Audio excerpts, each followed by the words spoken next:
What's your craziest, I said thought it and it happened story? Story 1. A few years ago, I was going to the grocery store with my dad, and I asked him, is there any part of the body that can't get cancer? I don't know, we can look it up later. Getting back into the car, we turn on the radio. It's Tuesday, which means that it's time for our trivia fact of the week. The lens of the eye is the only body part that cannot get cancer. Story 2. I worked at a Starbucks in a Lucky grocery store. We had a guy that would come in 4 to 5 times a week and get a small coffee. We would give it to him for the refill price and sit in the store for hours. He was homeless and smelled pretty bad, was pretty scruffy looking with long hair and a beard, but he seemed nice enough. After like a year of this, the store manager came to me and told me if I saw Nathan the homeless guy to call him the store manager because he wanted to talk to him. That night I had a dream that I was at work and Nathan was there as well, but as an employee. Nothing super eventful about the dream, until I went to work the next day and saw we had a new employee. He was sitting at the table in front of the Starbucks kiosk and one of my coworkers was talking to him. I didn't really pay much attention, until my coworker called me over and said, doesn't he look completely different without his beard? Mind blown. Apparently, my store manager figured that if he was going to be chilling in the store all day he might as well give him a job. He bought him some clothes, got him a haircut and a shave, a gym membership for showers, and started helping him look for a place to stay. I really never had a positive or negative opinion on the store manager before that point, but mad respect for that. 5 years later, Nathan still works there. He outlasted me. Story 3. Not really pre-thought or said, but it was the craziest thing ever. My friend and I were at Fridays, and he was being super rambunctious and obnoxious while eating his salad. For some reason, he thought it would be a good idea to poke a tomato w his fork, and then fling it at me as hard as he could. Drawing his fork up past his shoulder, my friend seriously whipped this tomato across the table with all his might. My first reaction was to sort of turn my head, anticipating the thwack sound the wet vegetable would make as it hit me, but that sound never came. There was no sudden thud, and no tomato hit me. I sat there, fork in hand, wondering WTF just happened. Somehow, that giant hunk of tomato had zoomed across the table and stuck itself onto my fork in the exact same way it was on his. Had we been professional lacrosse players planning the perfect pass, we couldn't have executed it as flawlessly as it happened. It was the most beautiful demonstration of Newtonian physics my then 17-year-old self had ever experienced. Edit. Yes, a tomato is a fruit. I made an error, but guess what? I'm not changing it. Story 4. I would never believe this story happened if I wasn't present for it. When I was in high school, me and a buddy were driving back from Long Beach with his mom. About halfway home, this starts riding his mom's rear bumper. She gets really nervous and tries to get out of his way by changing lanes, but mid-lane chance, the guns it and changes lanes around her, scaring the out of us and nearly forcing her into the center divider. Well, he then gets in front of us and slows the down to like 1 mile per hour higher than we were going, and his mom is almost in tears and is just screaming what the, so my buddy goes, don't worry about it, mom. We'll all laugh our asses off when he blows his tire and wrecks his car right now. The words had barely left his mouth when boom, his front left tire completely blows and he tanks his shiny Nissan right into the K-rail. We had to swerve to avoid hitting him. Needless to say, it was an eerie ride home. Story 5. I had a recurring dream when I was a little kid. I would be sitting on my dad's shoulders and we would be walking down this really narrow hallway. For some reason, I had this inherent knowledge that there were monsters in it, but my dad kept them away. The dream always ended before we got out. When I was 5, I had the same dream, except we got to the end of the hallway and my dad just suddenly disappeared. I looked for him for a while, but to no avail. I woke up and found out he had died while I was sleeping. Weirdy. Story 6. Every time I say, I thought insert some celeb name here was dead, they die 3 days later. Unfortunately, I actually have to think they were dead. I've said, I thought Tom Cruise was dead about 7 times and nothing happened. Sorry about Johnny Cash though. Story 7. The first laptop I ordered arrived a day early when I was out of the house, so I came home to find the little slip on my door saying they would try again tomorrow. The next day I woke up, only to find that I had slept in and missed the shipment again. I was pretty annoyed but just set my alarm for the next day. For some reason, I missed the FedEx guy for the 3rd day in a row and am just fuming. I decide to go for a run to vent my anger, and while running I think to myself, wouldn't it be awesome if I saw the FedEx truck and got my laptop? After half an hour, I turn the corner of an intersection and see the FedEx truck and the FedEx guy walking towards it. I excitedly dash up to him and explain my situation to him while gasping for air. He remembers the package, finds it, and then hands it to me after I sign for it. Such a good day. Story 8. My friend Ronald showed me a picture of his new girlfriend. I told him, damn Ronald, once she realizes she's too hot for you it's over, man. She broke up with him the next day. He has looked at me accusingly ever since. Story 9. This is stupid, but one time my sister was carrying a Pop-Tart fresh from the toaster by the corner. I told her it was going to break in half and fall on the floor. It did and my mom yelled at me. Edit. Hey, my mom isn't stupid. I love her very much. It was early in the morning and she didn't want to deal with that. It wasn't like she beat me or anything. Story 10. When I was a kid, every time I thought about a certain episode of The Simpsons, it was the one that would come on that evening, e.g., I would imagine a scene or joke from the one where Lisa gets braces, and it would come on. I thought I was psychic, but I never could use my power for good. Edit. Every time. Story 11. About 7 years ago I was still in high school and living with my mom, my brother, and my younger sister. My parents got a divorce about a year and a half before, my dad kinda screwed us. My mom was unemployed but going back to school with less than a year of schooling left. She was 48 at the time. We had no money, no food, no nothing. We've always been a poor family growing up, so it wasn't anything new. Unfortunately, we couldn't live where we were living anymore and had to move. This was the first move without my dad, so it was kinda the toughest. I remember day after day how my mom would cry wondering how she would feed us, move the house, care for us, get money for bills, etc. I remember asking her what we're going to do or how we'd pay for anything. She had no answer. She went to get the mail a day later. She always avoided the mailbox because of bills, haha, and when she did she found a letter with a check in it for $6,000. She was employed at an insurance firm where she met my dad some 20 years earlier, and as a perk for working there, you're given stock options. My mom forgot about the stock options, and they tracked her down 20 years later to give her the money, and single-handedly save us from being homeless. My mom made that $6,000 go a long way. We happily moved to a cheaper home and everything is okay again. Story 12. One night I was stargazing while being outside for a smoke and saw a shooting star between two prominent landmarks. A few days later, I was outside again at the same spot and remembered that shooting star and thought how cool it would be if I see one again. A few seconds later a shooting star crossed that same spot. Edito, and one time I predicted a joke on 2.5 Men. Isn't that hard though? Edit 2 added for joke you guys also men not man. Story 13. I was talking with a group of friends outside an Expendables show in Santa Cruz. We were smoking cigs and making jokes when one of my buddies gets our attention and says, "Watch this, I'm going to pull this girl's shirt down with my mind." He made a funny concentrating face and we all laughed and looked at a girl about 15 feet away from us on the porch. She was mid-conversation with what looked like a good friend who was male, and slowly but surely her loose top slid over. With each hand motion or exclamation her top inched over slightly. After about a minute and a half her right nipple was fully exposed. We cheered and laughed and couldn't believe it. The guy who was talking to her noticed but was too embarrassed to say anything. She finally put it away when some chick from a nearby table made a comment about it so loud that she took notice. But she was standing there with her out for a few minutes. By the end of it, everyone on the porch was looking at it. She was a really hot girl with a great mid-sized rack. So I guess that happens a lot, people staring. I kinda felt bad because she got really embarrassed. But wow, was it funny. Edit clarity. Story 14. Sitting in class. Prof pulls up WMP to play us a video on improper cell signaling. He pauses, with a mouse hovering over resume previous playlist button, and I think, oh, what if it's, that'd be hilarious. Turns out it was more than just, it was some intense analing with a ridiculously huge lolled hard. Story 15. Sitting at lunch with some change. I ask my friend how many times, on average, do you think I would have to toss these coins for them to all land on heads? I had about 7 to 8 coins. He starts getting into the math required and thinking out loud about it. I comment, you know, I bet it's just one, and toss the coins, they all end up heads. Yep, I was right, it was only one. Story 16. I once dreamed that a plane crashed in the middle of a neighborhood, where it was all snowy. In my dream, I was on the plane with around 30 or 40 other people. The plane slightly damaged a house, but no one was hurt. The next day, my coworkers were all talking about a plane crash in Buffalo, where the plane crashed due to icy weather. It crashed into the house, and around 50 people, everyone on the plane and one in the house, died. I was like 00, edited for grammar. Story 17. When I was in first grade we were playing a Jeopardy-style game with actual buzzers. The rules of the game were that if you buzz in too early you have to answer the question anyway and don't get another chance at it. Well, a question had just finished and it was that transition period in between questions. As soon as the teacher was about to say the first word of the next question, I hit my buzzer unknowingly. My teacher stopped herself from reading the question and looked at me for an answer. I said triangle. I was right. Story 18. One night I had a dream where this crow came and said your aunt is gonna die. I was so scared, I woke up my parents, but they said it was just a dream and to get back to bed. But the next morning, my Aunt Stacy was dead. Terrible for her. But think about me, young boy with that kind of power.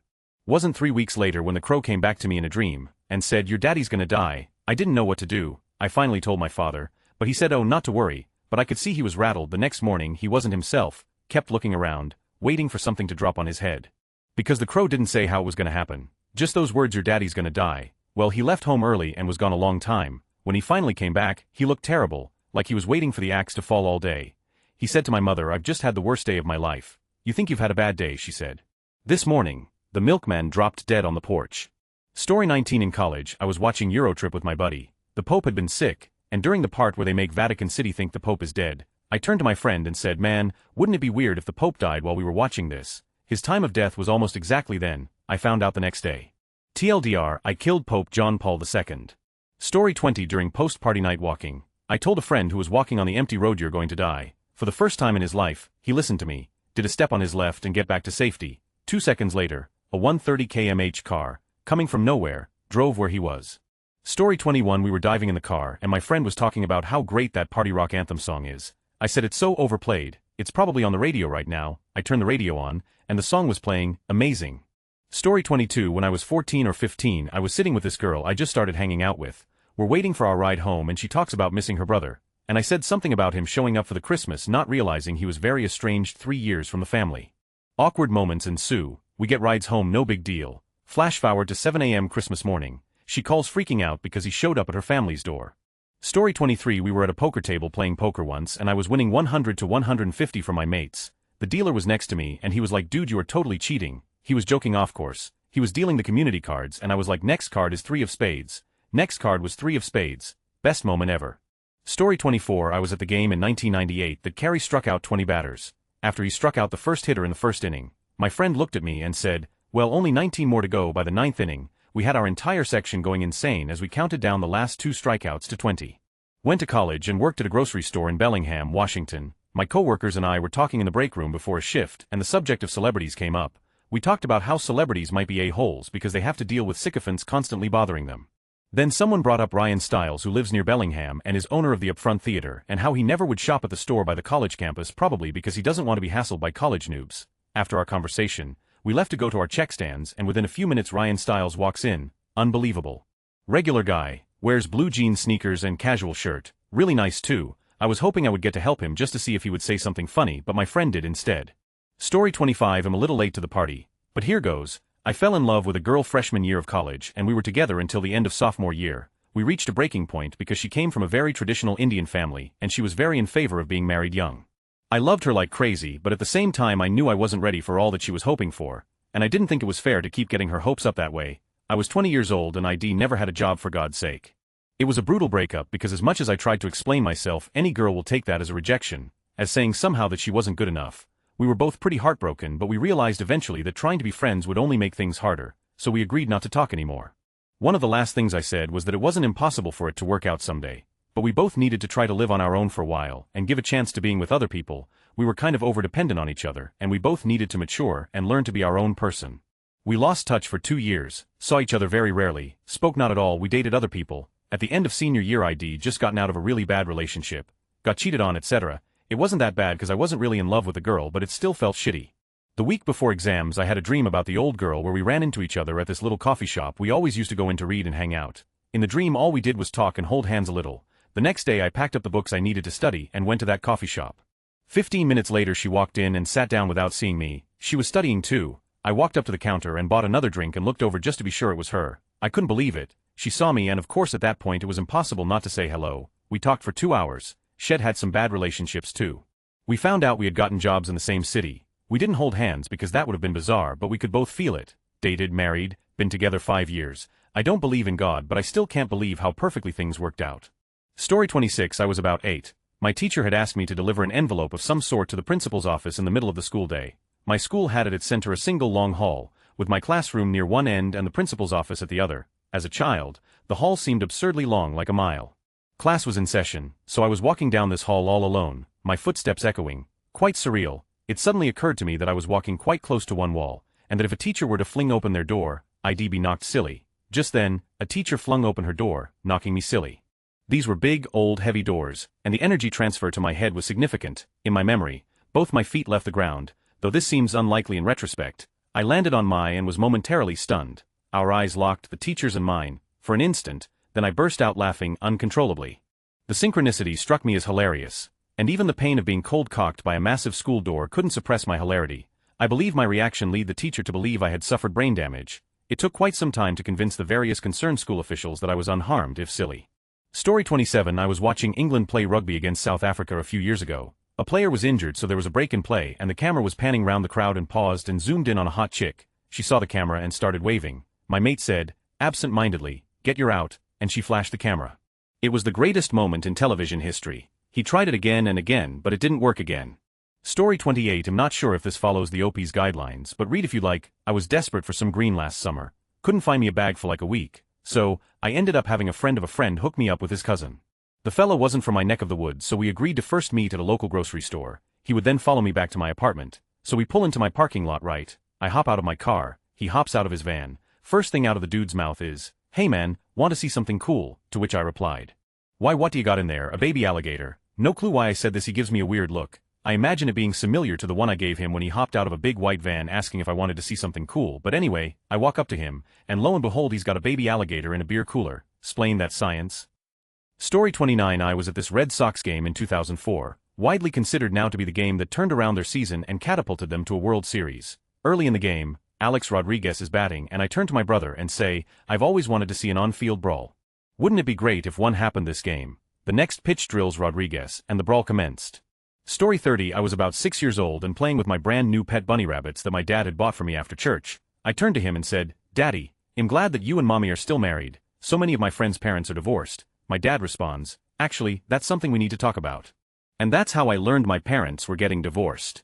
Story 31. Sometimes I pretend like I have a bazooka. This happens when I'm in the car with my girlfriend on our frequent and boring 4-hour trips to home back to college. Well, one time I shot my imaginary bazooka at a car in front of me. A second later, his tire blows out and he swerves off to the shoulder, staring at me all the while. He was probably as confused as I was. Story 32. One breezy afternoon in grade 2 my friend and I made a laser gun in the backyard by coiling a wire around a nail that was sticking out of a piece of. It looked vaguely gun-shaped. We thought our gun would destroy something once we connected a battery to it. At the exact instant we connected the two ends of the wire to the poles of a 9V battery. A breeze came up, the clothesline the gun happened to be pointing towards snapped off of the tree it was connected to. All my mom's laundry came crashing down. My friend and I looked at each other and ran like. Story 33. One time about 10 years ago, my buddy and I was about 15 to 16 at the time. We were standing on his front lawn waiting for my mom to pick me up when we heard a guy screech his tires and spin out on the top of the road leading to his house. Looked like he was trying to do donuts. We both looked up there thinking it was a car accident about to happen, but it was nothing. So I said I got excited. Would have been great to see that guy crash into a pole for some cheap laughs. This guy couldn't have been moving faster than 10 miles an hour, so it would have ruined his day, and nothing more. The guy straightens out and drives down the hill and then completely loses control of his car and slams it into a telephone pole about 30 feet from where we were standing.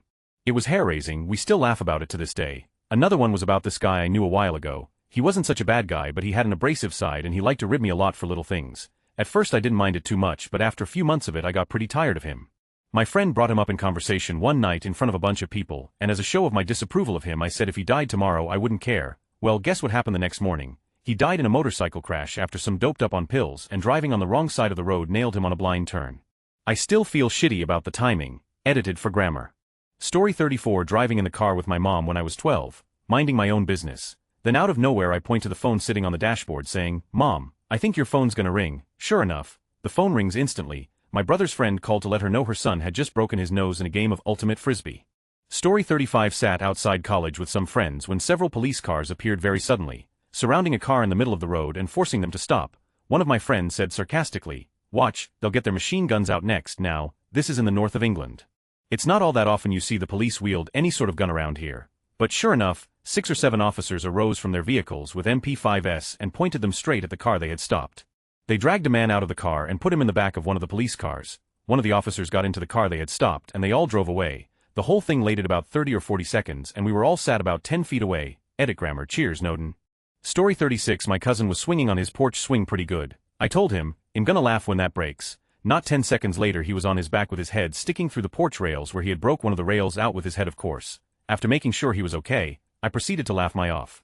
Story 37. When I was about 8 or 9, my family went for a walk, driving our huge 15-passenger red van to the path. Mind you, this is a small walking path in the middle of nowhere that no one knows about except for our family and a few quad riders. For some reason, when my dad closed the door of the van, I got terrified that someone would steal our car. Obviously, none of my older brothers or sisters wanted to listen to a whining 8-year-old. After the walk, we came back and as guessed, the van was gone, disappeared. After filing a report with the local cops, we got rides back home and waited. Turned out the thief just needed a way to drive a few friends to an amusement park. The van was found a week later in the parking lot of Kennywood. Story 38. This one is a little long, but it still gives me goosebumps. It happened in early 2009. My mom was close friends with a guy through work about 20 years ago, until the company moved him across the country. They eventually fell out of touch. Those 2 decades went by, but then they suddenly started talking again due to the death of an old mutual friend. Not a week after they started talking, her friend, we'll call him Steve, calls her in the middle of the night. She said his voice sounded weirdly distant and it was as if he couldn't really hear her. But he was talking very insistently, so she listened. He told her that the next day, I was going to go home on my lunch break and be in a fatal car accident. He described me leaving my apartment in the morning and named each of the 3 colors of the building, where exactly my apartment was located, the Pond's ID walked by on the way to my car, the make and color of my car, my work building with its weird wraparound gravel parking lot. I know a lot of people will call creepy stalker on this one, but the kicker for me was that he told her very specifically what I would be wearing. For instance, he said she's going to be wearing the black tennis shoes that she doesn't like because she got paint on the white ones. He said I would leave at lunch to go home, and when I pulled out of the parking lot, a box truck would hit the side of my car. When he was done explaining these events, he simply hung up. Skip ahead to the next day. My mom isn't able to reach me until about 10 a.m. I never buy into psychic nonsense, and neither does she, but the overwhelming weirdness of this made me listen. I should note that I normally don't go home at lunch, but planned to that day because my boyfriend wanted me to double-check that Head turned off the coffee or something. Come lunchtime, curiosity got the better of me and I looked outside. About 90 seconds after punching out, when I would have been turning out of my parking lot, a box truck going inexplicably about 80 miles per hour on the city street flies past our building. A moment later, it rear-ends someone at the end of the street. The accident was fatal for both drivers. I was able to describe the truck to my mom as Steve had. Although Head used the term box truck and I didn't know what that meant at the time, I still think about that other driver who got rear-ended. When we told Steve what happened, he said he only dimly remembered calling my mom, but things like this had happened to him before. Head once told one of his otherwise healthy friends that she had cancer. She didn't believe him, and you can probably guess where that went. TLDR, long-lost friend predicts my death. All events and details took place in ways he never should have known. Crisis for me averted. Edit. On another occasion later that year, Steve called me also in the middle of the night and said that the next day, a man would come to my door when I was home alone. He would be at the wrong apartment, but bang on the door and yell, and eventually for some stupid reason I would open the door, then he would push his way inside. Apart from Steve again describing my apartment, I can't fully verify that this would have happened because I avoided being home that day. He did tell me what the guy looked like and what he would be wearing, and one of my neighbors told me the next day that someone came to our door while my boyfriend and I were both out. Story 39. My wife and I were riding down a highway in West Virginia, and I was all wired and spouting all kinds of nonsense. I told my wife I would like to see a strange animal, and not soon after, we came pulled behind an emu running on the highway. There was a guy on a motorcycle riding alongside the emu, getting a close look, but the bike soon sped off. I don't blame him as the emu was taller than him on his bike. Eventually the emu ran off the side of the road and into a field. Story 40. I was walking along the pier in the summer with a group of friends. There was a group of girls who were in swimsuits and jumping in the water. We were walking away from them, got about 30 feet, and I had a premonition to turn around. I told everyone to stop. We all turned back and stared at the girls. One jumped in, then came back up the ladder topless. We all laughed and high-fived. Story 41. I had a dream when I was little that I accidentally let our extremely ancient pet finch out of her cage, and she flew up out of the house. I rarely dream about real things, people pets, so I found it an odd dream. I awoke to find Shed died during the night. Still, it was a touching way to think of it. Story 42. I was 16 and working at a veterinarian's office. The people that lived on the street behind our company had a hot daughter that was my age, and a dog. I was out walking some of the dogs that were at the hospital overnight and looked at their dog and thought it would be amazing if their dog escaped from their yard and came over here, so I had a reason to go talk to her. About 30 minutes later, as we were closing up for the afternoon, I see a dog walk by the front of the office. I ran out there and sure enough it was their dog. I grabbed him and walked him back to their house, knocked on the door, and the daughter answered in a bikini. We talked a little and I ended up using that as an excuse to talk to her when I saw her outside. Ended up getting her number and calling her a few times, but nothing really came of it. I wasn't that into her. Story 43. This isn't that crazy, as you can predict trivia games to be rather simple, but we were playing some trivia game one time, possibly Trivial Pursuit, and the category for the question was Cuba. I jokingly said Bay of Pigs or Gloria Estefan, and my friend who was about to read the question started laughing because the answer was Bay of Pigs. Story 44. I was having some friends over for dinner and was hand-feeding some of my fish. One friend commented on the fact that I was unafraid to put my hand in the tank with my piranhas and said that I was going to be bitten. I scoffed at that and went into a lecture of how piranhas are very skittish and wouldn't bite something as big as my hand. I then leaped into the air, as one of my piranhas, Marie, had decided to remove a piece of my flesh. Story 45. 2 nights ago, sitting in the dark in Carlsbad during the SoCal blackout, bored out of my mind, I was hanging at my cousin's house, staring at the wall. I thought, I really want power to come back, just for shits. I walked up to the wall and flipped the light switch. Every light on the block came back on. You're welcome, San Diego.